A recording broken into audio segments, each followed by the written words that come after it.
The train left her at a place that barely deserved to be called a station. Just a narrow wooden platform slick with rain, a crooked sign half-eaten by rust, and a silence so wide it felt as if it could swallow a person whole. Clara Whitmore stepped down with her single battered suitcase, the hem of her plain brown dress already damp from the mist. She paused, breathing in the sharp scent of wet earth and hay, steadying herself. This was it. The end of a long road marked by hunger, grief, and letters written by candlelight. Somewhere beyond the rolling fields and heavy sky stood the ranch of Jonah Hale, the man who had answered her ad with 3 blunt lines that offered no romance. Only certainty, I need a wife.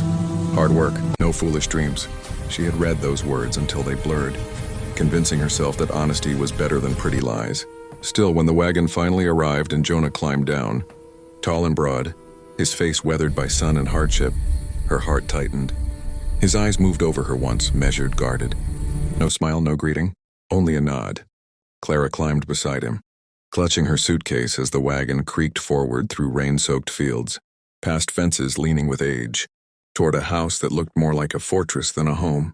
The ranch house stood gray and unyielding against the storm, its windows dark, porch boards gleaming with rain. Hope flickered and faltered. Jonah stopped at the door, hand on the latch.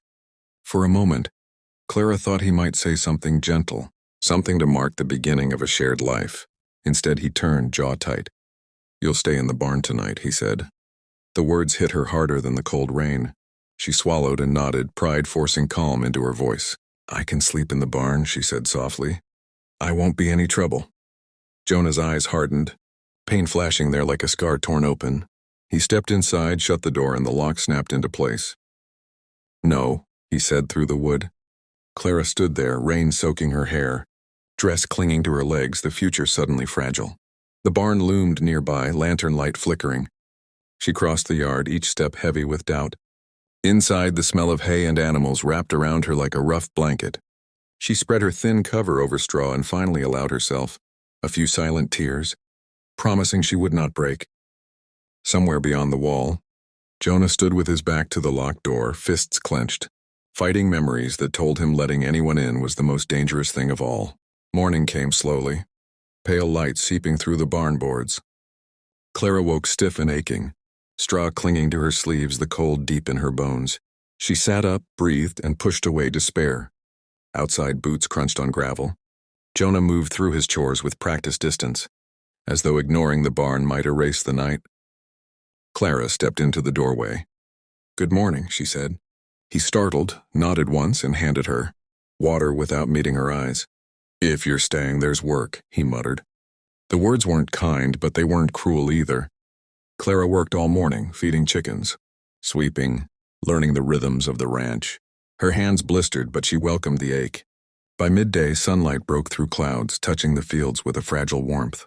Jonah watched her when he thought she wasn't looking, confusion and caution warring in his gaze. At lunch, he left food outside the barn. Clara ate without complaint, refusing to feel ashamed. That afternoon, a storm rolled in fast.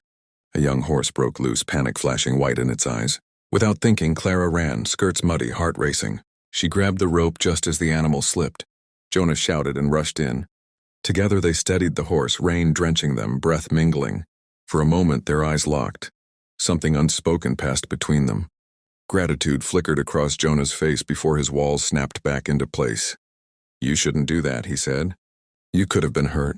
Clara met his gaze, rain streaking her cheeks. "I know," she said, "but I didn't come here to be locked out like a stray." That night, as darkness fell, Clara prepared again for the barn. The house door opened. Jonah stood there with the lantern, eyes tired, voice low. "There's a spare room," he said.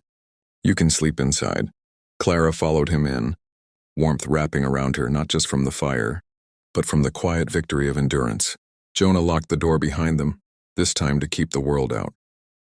As Clara lay awake, staring at the ceiling, she knew the road ahead would not be easy, but some love stories begin with closed doors and wounded hearts.